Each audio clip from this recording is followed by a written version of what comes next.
को किसी ने ऐसा ज्ञान नहीं दिया जैसा आप बता रहे हो।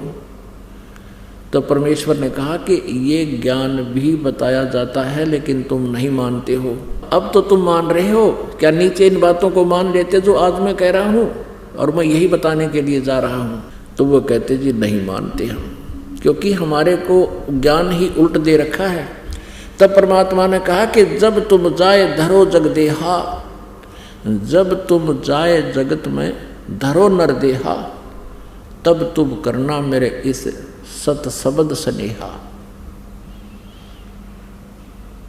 अब तुम्हारा कोई समाधान नहीं है और आप कभी मनुष्य जीवन प्राप्त हो और मैं या मेरा कोई दास मेरे इस ज्ञान का कहीं ढंडोरा पीट रहा हो, ये ज्ञान सुना रहा हो, तब तुम उसकी शरण में चले जाना, फिर तुम्हारा मोक्ष निश्चित है। और जिसको तुम परमात्मा मानते थे ये तुम्हारा शत्रु है, ये काल ज्योति निरंजन जिसको तुम ब्रह्म ब्रह्म कह करके गुणगान किया करते थे, ये काल है। अरे ज्ञान नेत्रहीनो अज्ञानियों, तुमने इतना भी नहीं समझा। श्रीमद् भगवत गीता अध्याय नंबर 11 के श्लोक नंबर 32 में ये गीता ज्ञानदाता कहता, मैं काल हूँ और अब सब लोगों का नाश करने के लिए प्रवृत्त हुआ हूँ। तो श्री कृष्ण जी तो वहाँ विद्यमान थे। यदि श्री कृष्ण काल होते तो न्यूं क्यों कहते, मैं ईब प्रवृत्त हुआ हूँ, ईब आया हूँ, अब प्रकट हुआ हूँ। वो काल आकर प्रवेश कर गया श्री कृष्ण जी के शरीर में। श्री कृष्ण काल नहीं थे, वो तो महान आत्मा थे, दयालु सतोगुण स्वामी प्रभु थे। यानी ये प्रभु का अर्थ क्या होता है, थोड़ा सा ये विश्लेषण करते हैं।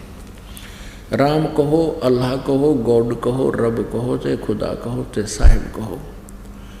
जैसे एक तहसीलदार को भी साहब कहते हैं, एक कमिश्नर को डीसी को भी साहब कहते हैं, कमिश्नर भी साहब कहलाता है, मंत्री भी साहब कहलाते हैं और मुख्यमंत्री भी साहब कहे जाते हैं, प्रधानमंत्री भी साहब कहलाते हैं और राष्ट्रपति भी साहब कहलाते हैं। मुख्यमंत्री साहब, प्रधानमंत्री साहब। अब हैं तो सारे साहब कहो, राम कहो, स्वामी कहो, मालिक कहो, लेकिन इन मालिकों की स्वामियों की शक्ति में बहुत अंतर होता चला जाता है। ऐसे ही ये रजगुण ब्रह्मा जी, सतगुण विष्णु जी, तमगुण शिव जी, ये इन तीन लोकों पर, पृथ्वी लोक, नीचे पाताल लोक, ऊपर स्वर्ग लोक, इन तीन लोकों पर एक एक विभागीय मंत्री समझो। रजोगुण विभाग के ब्रह्मा जी, सतोगुण विभाग के विष्णु जी, तमोगुण विभाग के शिव जी। इतने साहब हैं, इतने राम हैं, इतने प्रभु स्वामी हैं। तो श्री कृष्ण अर्थात विष्णु जी ये सतोगुण युक्त हैं, ये बहुत ही अच्छे यानी नेक व्यक्ति हैं, लेकिन इनका कर्म जो तीनों का, ये स्वयं तीनों बहुत ही अच्छे, क्योंकि देव पद पर हैं, देव पद पर अच्छी आत्मा ही होती है, लेकिन इनके कर्म ऐसे हैं जिस कारण से ये स्वयं भी विवश हैं। और इसी कारण से देवी भागवत में भगवान शंकर जी कहते हैं अपनी माता दुर्गा से, हे माता, यदि आप हमारे ऊपर दया युक्त हो तो मुझे तमोगुण क्यों बना दिया, मैं तमोगुण की युक्त क्यों कर दिया, और विष्णु जी को सतोगुण क्यों बना दिया, ब्रह्मा जी को आपने रजोगुण क्यों बना दिया। यदि आप हमारे ऊपर दयालु हो तो इसे जुल्म में हमें क्यों लगा रखा है कि ब्रह्मा जी से सबकी उत्पत्ति करते हैं, बाई फोर्स करते हैं, जीव के बस का नहीं, इतना प्रेरणा भर रखी है, इंजेक्शन लगा रखे हैं। जैसे ब्रह्मा जी के शरीर से निकल रही जो निराकार शक्ति हमें प्रभावित कर रही है, जैसे मकान की रसोई के अंदर मिर्चों का छोंक लगता है, साकार वस्तु तो रसोई में, और उससे निकल रही निराकार उसकी गुण ने जा करके प्रभावित कर दिए। तीसरे कमरे में बैठे व्यक्ति भी छीकम छीक हो रहे हैं। अब ना मिर्च का दोष क्योंकि वो उस गुणयुक्त है, और ना उन व्यक्तियों का के बस की बात कि वो महक आई और उनको छींक ना आवे। ऐसे ही श्री ब्रह्मा जी से निकल रही वो निराकार गुण वो रजोगुण हमें प्रभावित करता है, जीव के बस का नहीं। जैसे छींक आती है ऐसे वो संतानों उत्पत्ति करता ही करता है, और फिर उसी से प्रभाव से वो यहाँ की संसारिक इस संपत्ति को जोड़ने में, ठाठ बाट करने में, राज प्राप्त करने में, प्रभुता प्राप्त करने में सारा जीवन खो देता है। और विष्णु जी से निकल रहा वो उसका निराकार गुण है। वो भले ही अपने अपने लोकों में विराजमान है, विष्णु लोक में विष्णु जी, शिव लोक में शिव जी और ब्रह्मा लोक में ब्रह्मा जी, लेकिन वहाँ से निकल रही उनकी जो तरंगे हैं, उनके गुणों की तरंगे हमें तीनों लोक के प्राणियों को ऑटोमेटिकली प्रभावित कर रही हैं। जैसे इसका मोबाइल का टावर एक स्थान पर होता है और वहाँ से निकल रही वो तरंगे जहाँ भी उससे कनेक्टेड, उसके क्षेत्र में जो उससे संबंधित जो मोबाइल है वो अपना कार्य कर रहा है। तो ये तीनों भी दुखी हैं। भगवान विष्णु से निकल रही सतोगुण की तरंगों से हम एक दूसरे में मोह ममता रखते हैं, ये जीव के बस का नहीं। तो इस प्रकार परमात्मा ने हमें ये ज्ञान देने की चेष्टा की, उन सभी को समझाया कि तुम जो साधनाएं करते हो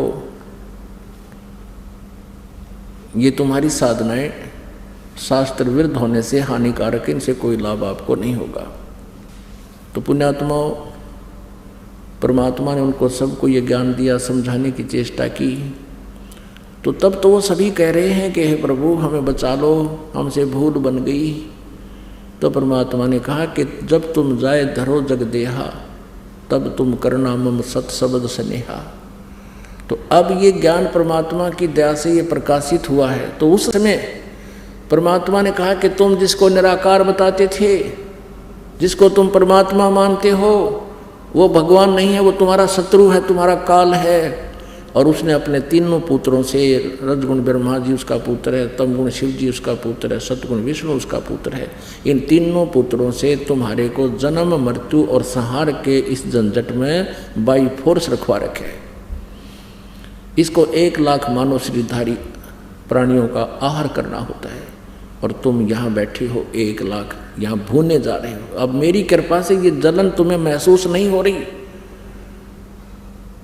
जब उनको ये पता चला कि सचमुच ये परम शक्ति है, परमात्मा को पता था कि इनके मन में भ्रम ना रह जाए। परमेश्वर ने कहा कि देखो वो आ रहा है तुम्हारा ये भगवान, जो गीता जी अध्याय नंबर 7 के श्लोक नंबर 24 और 25 में कहता है कि मैं कभी किसी के समक्ष नहीं होता, ये मेरा अविनाशी घटिया अनुत्तम नियम है।